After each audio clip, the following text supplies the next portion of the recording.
Καλώς ήρθατε στο σημερινό μνημόσυνο, στη σημερινή εκδήλωση μνήμης για τους νεκρούς ηρωές μας, τους νεκρούς των Ιμίων.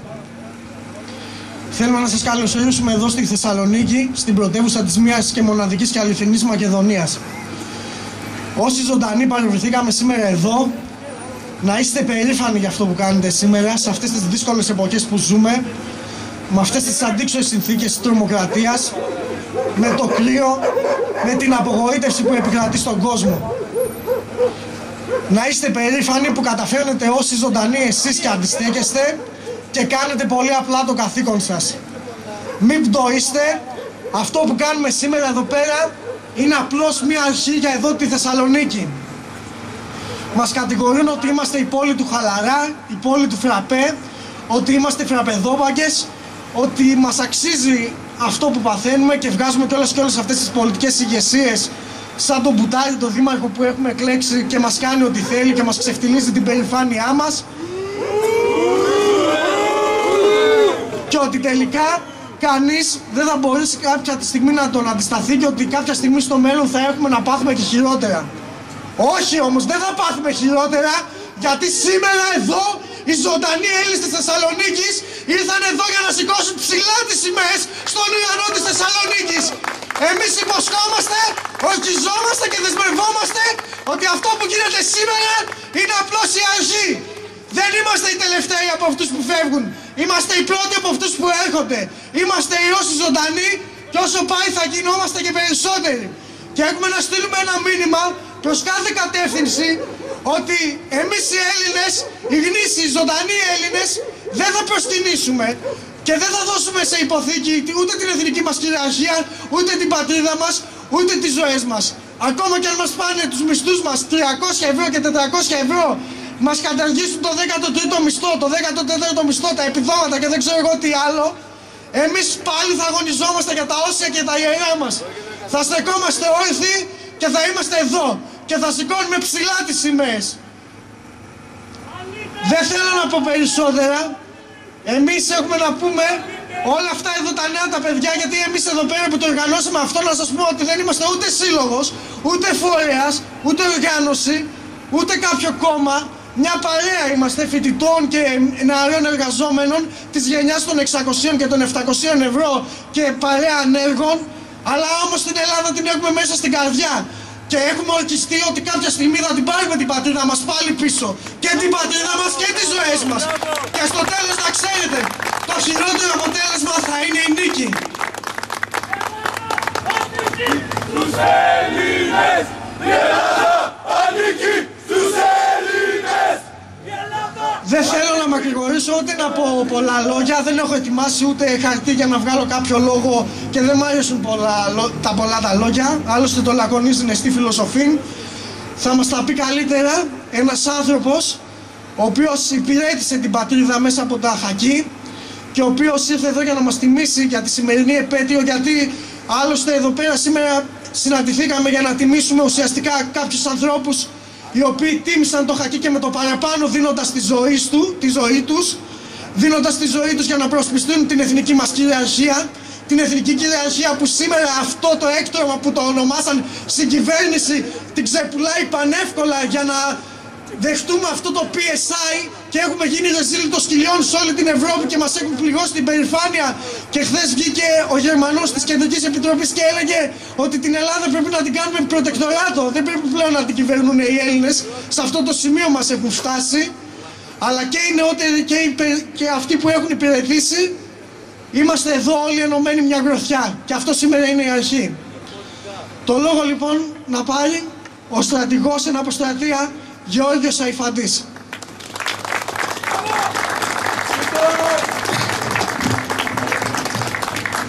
Αγαπητοί Συνέλληνες, σήμερα αυτή η συγκέντρωση είναι διαφορετική από όσες μέχρι τώρα έζησα, γιατί την αποτελούν τα νιάτα της Βορείου Ελλάδος, ενώ συνήθως στις άλλες είναι οι ηλικιωμένοι και ελάχιστοι νέοι, ενώ εδώ είναι ακριβώς το αντίθετο.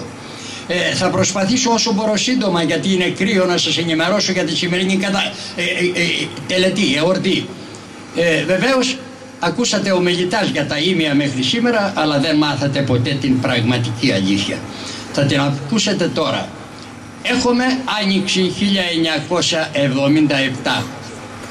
Είμαι με βαθμό υποστρατήγο στο ΓΕΣ, αρχηγός της ΔΙΤ, δηλαδή των τεθωρακισμένων. Στο δεύτερο γραφείο το ΓΕΣ είναι διευθυντής ο τότε ταξίαρχος Νταϊλάκης, γιος του Μακεδονομάχου Νταϊλάκη, που όταν πάτε στην Καστοριά είναι το άγαλμά του στο αριστερό σας χέρι μπαίνοντας στην πόλη.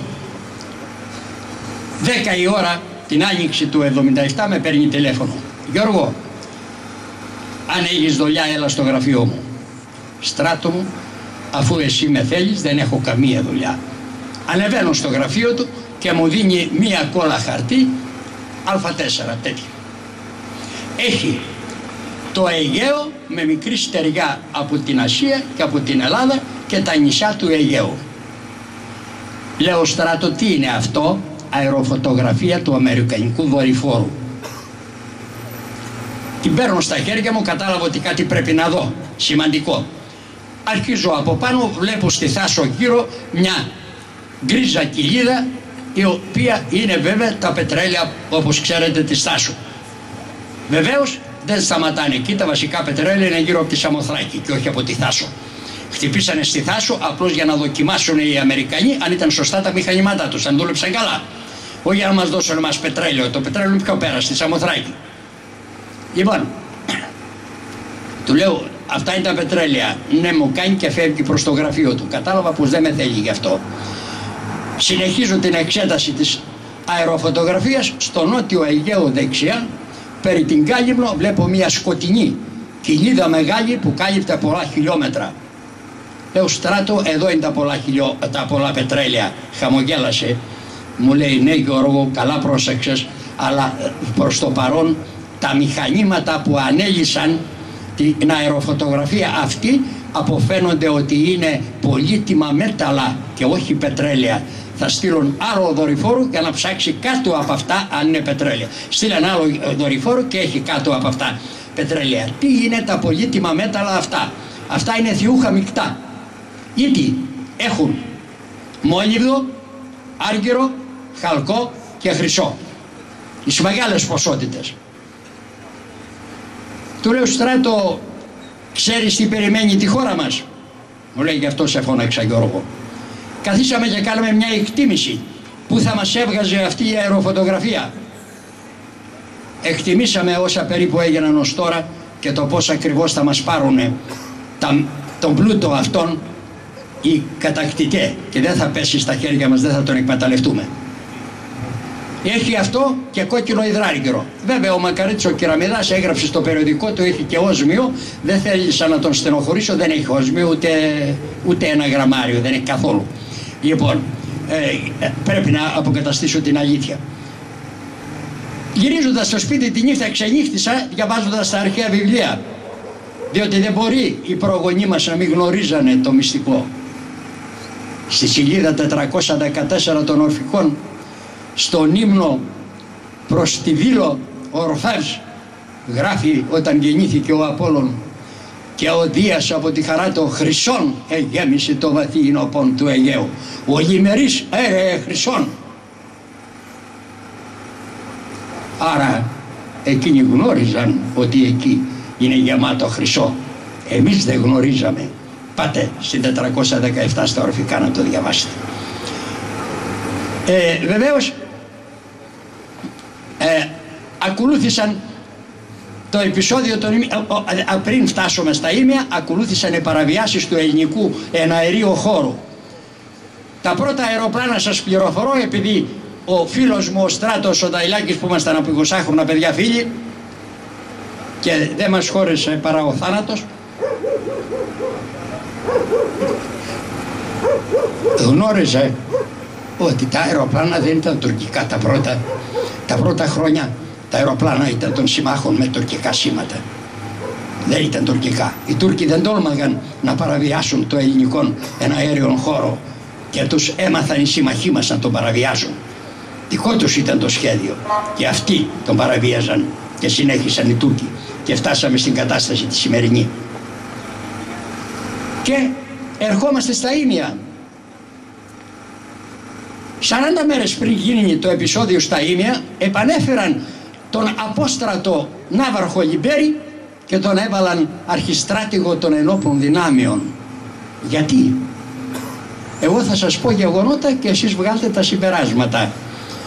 Από αποστρατεία στρατηγό η ελληνική κυβέρνηση σε όλο επανέφερε το αρχάς 49 τον Παπάγο. Όταν τότε στον πόλεμο μεταξύ μας είχε εξαντληθεί ο ελληνικός στρατός, είχε χάσει το ηθικό του και θα έχανε τον πόλεμο, σκέφτηκαν να φέρουν τον Παπάγο επειδή είχε το όνομα με τους Ιταλούς, ήταν αρχιστράτηγος και τότε στον Ελληνο-Ιταλικό πόλεμο, για να δώσει ηθικό. Έλαβε πράγματι το ηθικό ελληνικό στρατός και σε λίγους μήνες τελείωσε ο πόλεμος εκείνος. Εντάξει, τότε υπήρχε ένας λόγος για να φέρει τον Παπάγο τότε ελληνική κυβέρνηση. Η τώρα κυβέρνηση γιατί έφερε το Λιμπέρι, αφού δεν υπήρχε κανένα νέφος στον ορίζοντα ανησυχητικό? Ήξερε άραγες το τι θα ακολουθήσει ή εκτελούσε εντολή όπως εκτελούν οι σημερινοί των καπεταναίων μας? Και εκείνοι γιατί τον επανέφεραν? Για να ρυθμίσουν το επεισόδιο όπως ακριβώς το είχαν προγραμματίσει. Για να φέρουν δηλαδή τα Ήμια εις γκρίζαν ζώνην, μισά ελληνικά, μισά τουρκικά, και σε δεύτερη δόση θα τα δώσουν καθαρό στους Τούρκους και θα μας πούνε εμάς στην άκρη με άλλο επεισόδιο. Ο Λιμπέρης λοιπόν, που τόσοι κάναν κρίση το τι έκανε και δεν επεσήμαναν το γιατί τον επανέφεραν. Είναι προσβολή για τους εν ενεργεία στρατηγούς να επαναφέρεις από την αποστρατεία, εκτός αν υπάρχει σοβαρός λόγος όπως είπαμε το 49. Τώρα δεν υπήρχε. Γιατί? Δεύτερον, ο Λιμπέρης απεβίβασε στρατό στη μία από τις δύο νήσι, από τα δύο νησιά. 150-180 μέτρα η άλλη δεν άφησε στρατό, δεν έστειλε ελληνικό στρατό. Γιατί? Αυτό δεν σημαίνει ότι εμείς αυτό θεωρούμε ελληνικό νησί και τ' άλλο δεν το θεωρούμε? Ή δεν έπρεπε ο Λιμπέρης να στείλει πουθενά στρατό, ή έπρεπε να στείλει και στα δυο νησιά? Αφού δεν έστειλε στο άλλο, οι Τούρκοι απεβίβασαν στο άλλο 15 άντρες. Και όταν το ελικόπτερο το δικό μας έκανε βόλτας από πάνω, σε χαμηλό ύψος, διότι δεν ήξερε αν είναι στρατός ή όχι, γιατί είχε εντολή να ελέγξει αν έχουν κατεβάσει οι Τούρκοι στρατό ή όχι, έριξαν από κάτω με πολυβόλα. Τώρα το πέτυχαν, δεν το πέτυχαν, γεγονός είναι ότι το αεροπλάνο, το ελικόπτερο καταστράφη, έπεσε στη θάλασσα και πνίγηκαν οι ατυχείς χειριστές του ελικοπτέρου. Βέβαια και τότε η κυβέρνηση μας είπε ότι οι τρύπες που βρέθηκαν γιατί βγάλαν μερικές λαμαρίνες από το ελικόπτερο από τη θάλασσα, ήταν λέει από πριτσίνια, πριτσινώθηκαν οι λαμαρίνες και ήταν από τα πριτσίνια οι τρύπες, δεν ήταν από τα πολυβόλα. Ακολούθησε ένα άλλο θλιβερό επεισόδιο. Το άλλο θλιβερό επεισόδιο ήταν ότι μετά από 2 μήνες, 2,5 από αυτό, ένα ελικόπτερο τουρκικό που ήταν μέσα και οι 15 άντρες που ήταν στην νησίδα των Ήμια, κατέβησε και σκοτώθηκαν και οι 15. Γιατί αυτούς τους σκότωσαν? Μήπως για να μην υπάρχουν μάρτυρες το τι ακριβώς έγινε τη νύχτα εκείνη? Αν τα συνδυάσετε όλα μαζί, βγάζετε εάν το επεισόδιο ήταν ή δεν ήταν οργανωμένο. Και τώρα θα σας διαβάσω μερικά πράγματα για την σημερινή κατάσταση για να δείτε. Εκείνο το οποίο δεν λένε οι δημοσιογράφοι και οι πολιτικοί μας στον ελληνικό λαό είναι ότι αυτό το περίφημο νομισματικό ταμείο και η περίφημη Τρόικα εφαρμόζει το σχέδιο Φρίντμαν της σχολής του Σικάγο. Το έχω αναφέρει σε 2 άλλες ομιλίες μου και μάλιστα αν ανοίξετε μία που έκανα συνέντευξη στη Ρόδο 2 ώρες και 15 λεπτά, έχω πλήρως αναπτύξει τη σχολή του Σικάγου και τις αρχές του Φρίντμαν. Ο Φρίντμαν ήταν ένας 1,50 και κάτι Εβραίος οικονομολόγος, πήγε στο Σικάγο, ανέλαβε τη σχολή και έβγαλε μία περίφημη θεωρία η οποία αν εφαρμοστεί, που άρχισε ήδη να εφαρμόζεται, βέβαια τη δοκίμασαν πρώτα στη Χιλή και στην Αργεντινή, τη θεωρία του Σικάγου, του Φρίντμαν, κατευθείαν η ανθρωπότητα οδηγείται σε παγκοσμιοποίηση. Δηλαδή ευνοχίζουν τα κράτη για να μπορέσουν να μπουν στην παγκοσμιοποίηση. Θα σας διαβάσω από μέσα τις από το περίφημο βιβλίο του Φρίντμαν τα βασικά του σημεία. Πρώτον, και προσέξτε τι γίνεται και μη ρωτάτε, αν αυτό γνωρίζατε ή κάποιος δημοσιογράφος το έλεγε στους Έλληνες, θα ήξεραν πού μας οδηγούν και πού πηγαίνουμε. Πρώτον, οι κυβερνήσεις πρέπει να καταργήσουν όλους τους κανόνες και τις ρυθμίσεις που εμποδίζουν την συσσόρευση κερδών. Άρα πρέπει να διευκολύνουμε τη συσσόρευση κερδών. Δεύτερον, οφείλουν να πουλήσουν τη δημόσια περιουσία σε ιδιωτικές εταιρείες, τις δικές σας δηλαδή, ιδιωτικές εταιρείες, ώστε να την εκμεταλλεύονται επικερδώς. Και τρίτον, πρέπει να προβούν σε δραματικές περικοπές στη χρηματοδότηση των κοινωνικών προγραμμάτων. Να γιατί κόβουν και τα νοσοκομεία και τα λοιπά και τα λοιπά. Οι άνθρωποι ένα πρόγραμμα εκτελούν. Το πρόγραμμα δεν βρέθηκε κανείς να πει στον ελληνικό λαό ποιο είναι. Τούτο είναι το πρόγραμμα που εκτελούν. Και το εκτελούν πιστά, όπως βλέπετε. Παρακάτω. Παλιά, πριν από 100-200 χρόνια, οι μεγάλοι οικονομικοί παράγοντες προσπαθούσαν να βρουν καινούργιες περιοχές, Αμερική, Νότια Αφρική κλπ, με πλούτο, και να πηγαίνουν να τις κατακτούν ως αποικίες και να παίρνουν τα εδάφη και τον πλούτο τους με ελάχιστα ποσοστά στους γηγενείς. Ο Φρίντμαν άλλαξε το σχέδιο και λέει, θέλετε κύριοι να κάνετε λεφτά, μην κάθεστε και ψάχνετε να βρείτε καινούργιες περιοχές, γιατί τώρα μάλλον δεν υπάρχουν άλλες. Όσες βρέθηκαν, βρέθηκαν. Χτυπάτε τις κυβερνήσεις των κρατών και το δημόσιο πλούτο και στράφησαν τα αρπακτικά πτηνά τα διεθνή εναντίον των κυβερνήσεων και του δημοσίου πλούτου. Ακούστε, πρέπει πιο πάνω λέει ότι οι φόροι πρέπει να είναι χαμηλοί και να είναι ίσοι μεταξύ φτωχών και πλουσίων. Οι πλούσιοι και φτωχοί πρέπει να φορολογούνται με βάση μια ενιαία φορολογία για όλους. Οι εταιρείες πρέπει να είναι ελεύθερες να πουλούν τα προϊόντα των παντού στον κόσμο, ενώ οι κυβερνήσεις δεν πρέπει να προστατεύουν τις εγχώριες βιομηχανίες ή την εγχώρια ιδιοκτησία. Έτσι καταστράφει η βιομηχανία στην Ελλάδα βάσει αυτής της αρχής, κύριοι. Διότι παλιά είχαμε βιομηχανία ανεπτυγμένη στη χώρα μας. Παρήγαγε το 25% του ΑΕΠ. Τώρα παράγει το 0,04%. Όλες τις τιμές συμπεριλαμβανομένες και τις τιμές της εργασίας οφείλουν να καθορίζονται από την αγορά. Δεν πρέπει να υπάρχει κατώτερον όριον μισθού. Να γιατί το σταματάει τώρα η κυβέρνησή μας. Εντολές εκτελεί, κύριε. Δούλοι είναι οι κυβέρνησή μας, κύριε. Απλώς δούλοι. Του κατακτητού τις εντολές εκτελούν. Μόνο που δεν είναι αλήθεια. Από πού τις πήραν και ποιο είναι το πρόγραμμα. Ο Φρίντμαν ζητούσε να ιδιωτικοποιηθούν η φαρμακευτική περίθαλψη, τα ταχυδρομεία, τα συνταξιοδοτικά ταμεία, η παιδεία. Στη Χιλή ιδιωτικοποίησε την παιδεία όταν ήταν τα παιδιά του Σικάγου και μετά τους έστειλαν στο διάολο από εκεί και μπορέσαν και ξανά έγινε κρατική. Και εδώ εκεί τι πάνε τα ιδιωτικά πανεπιστήμια που ήταν από χρόνια που καλλιεργούσαν. Αυτό το σχέδιο καλλιεργούν σιγά σιγά για να μας πάνε.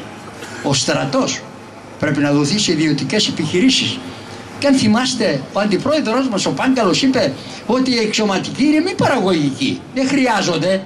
Πριν από 3 μήνες, 4, το δήλωσε επίσημα στις εφημερίδες. Προπαρασκευάζουν και τι άλλο κάνουν. Απολύουν τώρα τους έμεστους στρατιωτικούς, τους περισσότερους, τους χαμηλόβαθμους, τους λοχείους και τους δεκανείς και τα λοιπά. Λοιπόν, για να πάνε πού? Να κάνουν το στρατό ιδιωτικό. Αντιλαμβάνεσαι τώρα ποια θα είναι η ιδιωτική επιχείρηση που θα πάρει το στρατό, η δική σας ή του κατακτητού? Λοιπόν, να καταργήσουν όλα όσα οι εργαζόμενοι πέτυχαν τόσα χρόνια. Απλά να το διαβάσω από μέσα. Όποια μέτρα προστασίας και αν είχαν καταφέρει να κερδίσουν οι εργαζόμενοι, όποιες υπηρεσίες και αν παρήχε το κράτος για να αμβλύνει τις αιχμές της αγοράς, η αντεπανάσταση της σχολής του Σικάγου θέλει να τα πάρει όλα πίσω.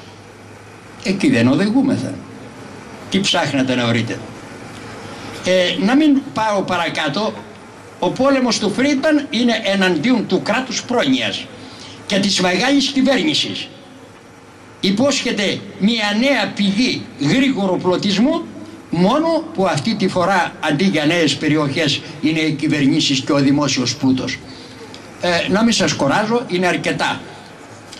Παρακάτω και όλα όσα συμβαίνουν στη χώρα μας έχουν την εξήγησή τους, δεν είναι τυχαία, ούτε είναι των τριών που βλέπετε με τα βαλιτσάκια που έρχονται. Όχι, είναι του διεθνούς κεφαλαίου, του διεθνούς κατεστημένου.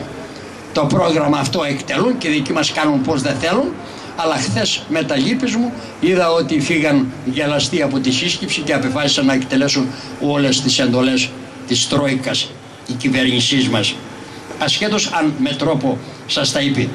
Και τώρα, υπάρχουν ή δεν υπάρχουν πηγές που μπορούμε να βγούμε από την ύφεση?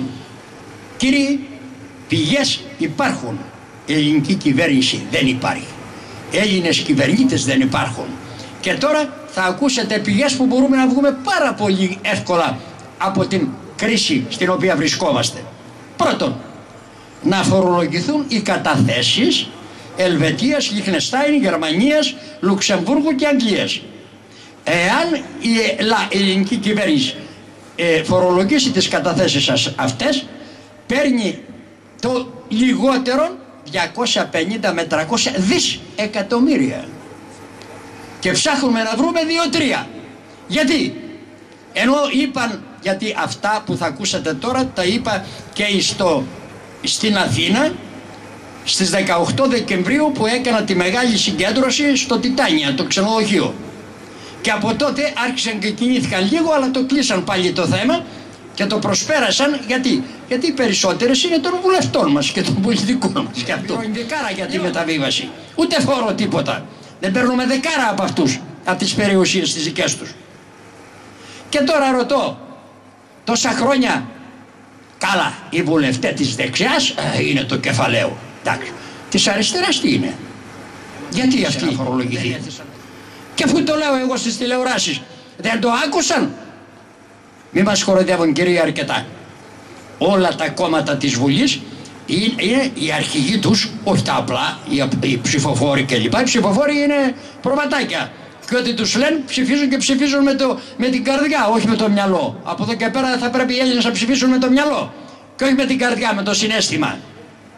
Λοιπόν, το λέω, γιατί οι κομμουνιστές βουλευτές, ούτε ένας, άσε η αρχηγός, ούτε οι βουλευτές ένας είπε, για σας ρε παιδιά, να βάλουμε μια πρόταση να αλλάξει μία λέξη, με μία λέξη, αντί δημοσίου, ιδιωτικού. Το έθεσε κανείς βουλευτής σας από εσάς που πιστεύετε ότι οι αριστεροί βουλευτές ασχολούνται με τα δίκαια του λαού και τα συμφέροντα του λαού? Όχι κύριε, ούτε θα το πούν, γιατί είναι όλοι κατευθυνόμενοι. Και να σας αποδείξω άλλο ένα. Πριν από 1,5 χρόνο Ευρώπη και Αμερική απελήθησαν από τις εργασίες τους 50 εκατομμύρια εργάτες και ένα στην Ελλάδα. Αν δεν ήταν οι εργατοπατέρες και οι αριστερές πολιτικές διοικήσεις του κεφαλαίου, δεν θα τόλμαγαν να το κάνουν αυτό. Το κάναν, θα γινόταν επανάσταση κύριε. Έγινε? Δεν έγινε, ούτε θα γίνει. Απλώς τους βάζουν τους εργάτες στον δρόμο να εκτονωθούν, να φωνάζουν και μετά τους ξαναγυρίζουν πίσω. Θέλουν να γίνει δεν θα μακρηγορήσω για να πω ένα άλλο ατιμία που έκαναν οι βουλευτές του ΚΚ που άφησαν τον Μπάτσι ακάλυπτον πριν από 1,5 χρόνο τον συντρόφο τους που έδωσε το αίμα του για την πατρίδα και δεν τον τίμησαν. Λοιπόν, εάν οι βουλευτές ενός κόμματος, οποιοδήποτε, του ΣΥΡΙΖΑ, παραιτηθούν άπαντα σήμερα και παραιτηθούν και οι αναπληρωματικοί, εάν ένας δεν ακολουθήσει το κόμμα και πει εγώ δεν παραιτούμε, έχει το κόμμα το δικαίωμα, ο ΣΥΡΙΖΑ ή το ΚΚΠ να τον διαγράψει. Οπότε δεν είναι το κόμματος. Το κόμματος οι βουλευτές οι επίσημοι παραδίδησαν. Η κυβέρνηση είναι υποχρεωμένη να κάνει εκλογές, κύριε. Άρα δεν θέλουν να εκβιάσουν εκλογές. Αν θέλουν να εκβιάσουν εκλογές, σε μία μέρα, κύριε. Μην σας κοροϊδεύουν, σε μία μέρα. Ποιοι είναι αυτοί οι πατριώτες στη Βουλή που θέλουν εκλογές ή θέλουν να αλλάξει το κατεστημένο? Σε μία μέρα μπορούν να το κάνουν. Δεν το κάνουν γιατί αν όχι αυτοί, οι αρχηγοί τους είναι όργανα του κατεστημένου και τους κρατάει το κατεστημένο. Τρίτον, το προηγούμενο χρόνο 2011 χάθηκαν 48 δισεκατομμύρια από την Ευρώπη επενδύσεις δωρεάν που μας δίνουν που δεν τις πήραμε. Γιατί λέει οι μηχανικοί μας απεργούσαν και δεν κάναν τα σχέδια για να γίνει απορρόφηση. Ηρεύνησα, οι μηχανικοί απήργησαν 20 με 25 μέρες. Ο χρόνος έχει 300 τόσες. Και σε άλλες τι κάνανε? Έστω ότι απήργησαν 300 τόσες οι μηχανικοί. Η κυβέρνηση, κύριε, για να μην χάσει 48 δις που θα μπορούσε να ανέβει ο λαός, θα έπρεπε να τους επιστρατεύσει. Έχει δικαίωμα. Να πάρει ξένους να τους πληρώσει. Και να κάνει τις μελέτες και να πάρει 48 δις. Γιατί χάσαμε 48 δις πέρυσι? Και λένε ότι φροντίζουν για το λαό. Ποιο λαό φροντίζουν? Φροντίζουν να τον φτωχύνουν. Γιατί το σχέδιο του Φρίντμαν είναι ότι οι λαοί πρέπει να πεινάν, να μην έχουν φωνή, να μην έχουν δύναμη να αντισταθούν για να πέσουν στην παγκοσμιοποίηση και για να τους πάρουν οι άρπαγες το δημόσιο πλούτο. Γι' αυτό.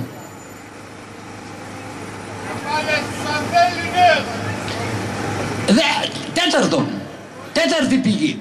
Προσέξτε πόσες πηγές αφήσαμε και πάνε χαμένες, παιδιά. Και μας κοροϊδεύουν ότι δεν υπάρχει άλλος δρόμος. Δρόμοι υπάρχουν, όχι δρόμος. Πετροομόλογα. Πριν από 3 μήνες, 4, αν θυμάστε, η Νορβηγία είπε ότι η νορβηγική κυβέρνηση, παίρνω όλα τα ομόλογα της Ελλάδος αρκεί να μου τα εγγυηθούν με το αέριο και το πετρέλαιο που έχει η Ελλάδα. Και η ελληνική κυβέρνηση αρνήθηκε. Γιατί να αρνηθεί? Αν κόψει ομόλογα έναντι του πετρελαίου και του φυσικού αερίου, τα οποία εκτιμούν οι Ευρωπαίοι σήμερα την μικρότερη αξία 33 εκατομμύρια, με μισό ανορθώνεται η χώρα μας, όχι τα 30. Και κόβοντας ο πετροομόλογα μπορούμε κατευθείαν και τα χρέη να ξεχρεώσουμε και τα πάντα, εκτός ότι είναι πλασματικά τα χρέη μας. Να κόψει μετοχές στο Διεθνές Χρηματιστήριο του Λονδίνου με βάση τον ορυκτό της πλούτου που είναι ο μεγαλύτερος από όλα τα κράτη στη γη. Να προχωρήσει σε ανάπτυξη. Έλληνες, εδώ παλικάρια, προσέχετε. Ήδη στη Μακεδονία, στην Θεσσαλονίκη, πρόκειται να ξεκινήσει σύντομα μια μεγάλη επιχείρηση με πολλά εργοστάσια και πολλές θέσεις εργασίας. Αρχίζει μετά από 20 με 30 μέρες το πολύ από τώρα που μιλάμε. Πρέπει να...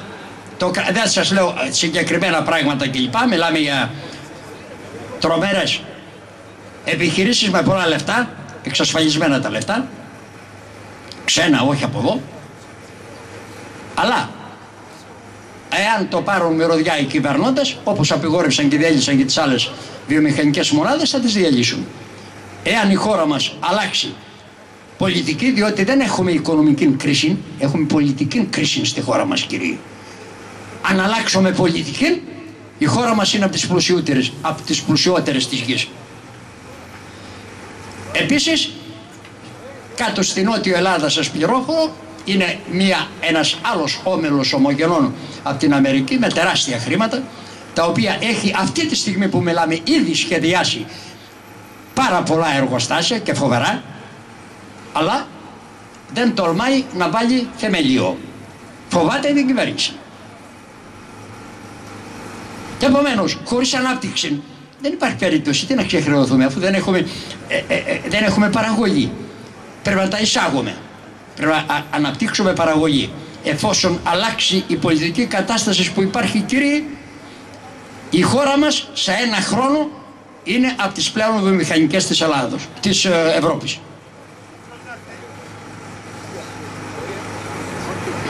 Συμμαχία με Ρωσία και Κίνα. Ακούστε κάτι, και η Ρωσία και η Κίνα μπορούσαν να μας βοηθήσουν. Η Κίνα μας έδινε πριν μπούμε στο μνημόνιο με 1% όσα λεφτά θέλαμε. Η Ρωσία μας έδινε δάνεια όσα θέλαμε με το να τους δίνουμε τα φρούτα που πετάμε στη χωματερή. Αλλά εμείς τα πετάμε στη χωματερή για να φέρουμε το Διεθνές Νομισματικό Ταμείο εδώ. Άστα. Από όλα τα μέρη τρέχει το βαρέλι. Από όλες τις πλευρές. Έχει μελετηθεί από μια ομάδα η οποία λέγεται ΣΚΕΠ. Αυτή έγινε τώρα τον τελευταίο καιρό, διότι δεν υπήρχε κέντρο εθνικό για εθνικό προσανατολισμό, και έφτιαξε ορισμένα προγράμματα και συντονίζει αυτές τις προσπάθειες για την ανάπτυξη της χώρας μας. Δεν είναι τυχαίες, και δεν είναι τυχαία που τα ξέρω, διότι συμμετέχω στο ΣΚΕΠ. Λοιπόν, επίσης το ΣΚΕΠ έκανε μία συγκέντρωση στις 18 Δεκεμβρίου στο Τιτάνια, το ξενοδοχείο. Συγκεντρώθηκαν πολλές οργανώσεις, σήμερα υπάρχουν πολλές οργανώσεις στην Αθήνα, στην Νότιο Ελλάδα, και εδώ υπάρχουν, για να ξεφύγουμε από αυτή την κατάσταση. Και μερικές δεκάδες από αυτές αποφάσισαν να ενωθούν σε έναν πολιτικό φορέα που τον ονόμασαν Δρόμος Ελλήνων. Αν πάτε στα σπίτια σας και βάλετε στο πλήκτρο στην τηλεόραση Δρόμος Ελλήνων, θα δείτε τη διακήρυξη αυτής της καταστάσεως κλπ. Είναι μια περίπτωση για να μπορέσουμε να βγούμε από τα δύσκολα. Εκείνο όμως το οποίο, να μην σας κρατώ περισσότερο στο κρύο και ίσως χρειαστεί να μιλήσει για κάποιος άλλος, είναι το εξής. Κύριοι, υπάρχει μια πληροφορία. Πιθανόν να είναι αληθινή, πιθανόν να είναι ψεύτικη. Εμείς οι στρατιωτικοί λέμε ότι αν μια πληροφορία την έχεις από μια πηγή, έχεις πιθανότητες αληθείας μόνο 43%. Αν είναι από δύο πηγές έχεις 64%, και αν είναι από τρεις και απάνω πηγαίνεις προς την πιθανότητα, τη βεβαιότητα. Επομένως δεν είναι βέβαιο αυτό που θα ακούσετε. Αλλά επειδή είναι θλιβερό για τη χώρα μας, καλό είναι να το ξέρουμε. Και καλό είναι να λάβουμε μέτρα προστασίας. Διότι αν δεν λάβουμε μέτρα προστασίας, θα βρεθούμε δεμένοι ή κρεμασμένοι στις 19 Φεβρουαρίου. Τώρα, σε 20 μέρες. Δεν μιλάω για χρόνια. Τι έχει προγραμματιστεί για τις 19 Φεβρουαρίου. Το οποίο, εάν βγει στον αέρα, που το βγάζω επίσημα αυτή τη στιγμή, ενδέχεται να μην γίνει. Διότι αυτά πρέπει να πετύχουν με ευνηδιασμό. Ούτε λίγο ούτε πολύ. Έχω μία πληροφορία από μια πηγή ότι οι κατακτητές μας σχεδιάζουν να επιβάλλουν δικτατορία. Πώς θα την επιβάλλουν? Είναι δύο τρόποι. Η μεν μία να βρουν έναν αξιωματικό του στρατού και να πούν είναι ήρωας κλπ, αλλά αυτός θα είναι δικός τους, του κεφαλαίου, εκτελεστής του κεφαλαίου, και δεν θα είναι όπως παλιά οι αξιωματικοί που κάναν δικτατορίες και είχαν κάποια εθνική συνείδηση. Αυτός δεν θα έχει καμία εθνική συνείδηση. Απολύτως, θα έχει μόνο τσέπη, δεξιά, τίποτα άλλο. Οπότε θα πρέπει από τώρα, όσοι γνωρίζετε οικογένειες στρατιωτικών, αξιωματικών ή στρατιωτών, και αστυνομικών, να τους διαφωτίσουμε και να τους πούμε ότι τώρα αν γίνει κάτι τέτοιο στις 19 Φεβρουαρίου θα πρέπει να μην ακολουθήσουν οι αξιωματικοί, διότι δεν είναι θέμα εθνικών, είναι θέμα προδοτικών. Οι στρατιώτες μας θα πρέπει να γνωρίζουν ότι άμα τους πούν κάπου να κινηθούν, να αφήσουν τα όπλα κάτω και να πούν εγώ δεν πυροβολώ τη μάνα μου, τον πατέρα μου και τον αδερφό μου. Κάντε με ό,τι θέλετε. Με μια παθητική αντίσταση τέτοια δεν θα μπορέσει να περάσει τώρα μια τέτοια δικτατορία. Πρέπει όμως να δώσουμε τις κατευθύνσεις στο λαό μας, κύριε. Και να μην κοιμόμαστε και να μην το παίρνουμε πρόχειρα. Δεύτερον, θα πρέπει αμέσως να συγκεντρωθούν όλοι οι Αθηναίοι και όσοι από γύρω μπορούν στην Αθήνα, στη Βουλή, γύρω, να φωτογραφίσουν πρώτα τις μονάδες της αστυνομίας που είναι παρατεταγμένες, παρατάσσονται κατά τριάδες αυτοί και μετά, και να πάρουν τις φωτογραφίες να φύγουν και να γνωρίζουν οι αστυνομικοί ότι θα έχουμε τις φωτογραφίες τους και όποιος προβεί εις βία μέτρα μετά θα περάσει από στρατοδικείο,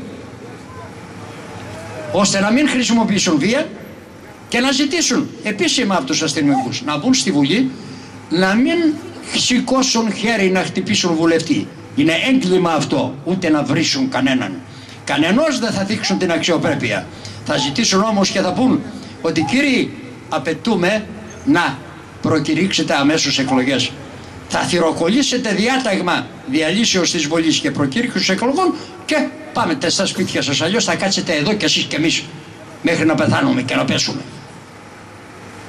Εάν λοιπόν γνωρίζει η κυβέρνηση ότι ο λαός των Αθηνών και της Ελλάδος θα ξεσηκωθεί και θα ζητήσει επίσημα πλέον εκλογές, εις περίπτωση που θα αποφασίσουν τέτοιο πραξικόπημα, ασφαλώς δεν θα το κάνουν. Αν κοιμηθούμε κύριοι, για χαραντά. Λοιπόν, δεύτερο σενάριο. Δεύτερο σενάριο είναι να επέμβει η μονάς καταστολής της Ευρωπαϊκής Ενώσεως με τα επεισόδια τα οποία θα γίνουν στις 19 και θα σας πω πώς θα γίνουν τα επεισόδια, θα σας πω και αυτό, και να έρθουν και να μας βάλουν επίτροπο. Ο επίτροπος που είπε η Μέρκελ και η Γερμανία, κύριε, δεν είναι τυχαίο, είναι η προπαρασκευή της αύριον, του αυριανού σχεδίου. Θα μας τον επιβάλλουν επίσημα στις 19, έτσι το θέλω. Πρέπει να ξυπνήσουμε. Δεν είναι καθόλου τυχαίο. Επομένως, εάν δεν άκουγα αυτό από την Γερμανία, θα πίστευα ότι η πληροφορία που έχω η πρώτη είναι λανθασμένη. Όταν όμως άκουσα αυτό, λέω ότι εδώ δεν είναι και τόσο λανθασμένη η πληροφορία. Πιθανόν να είναι αληθινή. Γι' αυτό ακριβώς τη φέρνω εις δημόσιων πλέον ακροατήριων, για να μπορέσουν να ληφθούν μέτρα. Αρκετά μας κορόιδεψαν μέχρι τώρα. Τι θα γίνει στις 19? Έχει αποφασίσει να ξεσηκώσει το Πέραμα και το Κερατσίνι σε διαμαρτυρία δυναμική κατά τις πληροφορίες αυτές. Θα πρέπει, για να επέμβουν είτε στρατιωτικοί είτε η μονάς καταστολής στο ΝΑΤΟ, να χυθεί και λίγο αίμα. Από ποιους? Από τους κουκουλοφόρους που θα πάνε αντίθετα την άλλη μεριά. Εύκολο είναι. Και να επέμβουν το ΝΑΤΟ ή η Ευρωπαϊκή Μονάδα Καταστολής. Άρα η προειδοποίησή μου να προσέξει να αναβάλει το πρόγραμμά του για τη 19 Φεβρουαρίου και τους Έλληνες να είναι εις συναγερμόν εις περίπτωση οποιονδήποτε επεισοδίων στις 19 Φεβρουαρίου. Τελείως συγκεκριμένος. Δεν μιλάω στον αέρα. Ξεκάθαρα τα πράγματα αυτά. Λοιπόν, δεν θα σας κουράσω περισσότερο. Ευχαριστώ και ο Θεός ας βοηθήσει την Ελλάδα. Ευχαριστώ.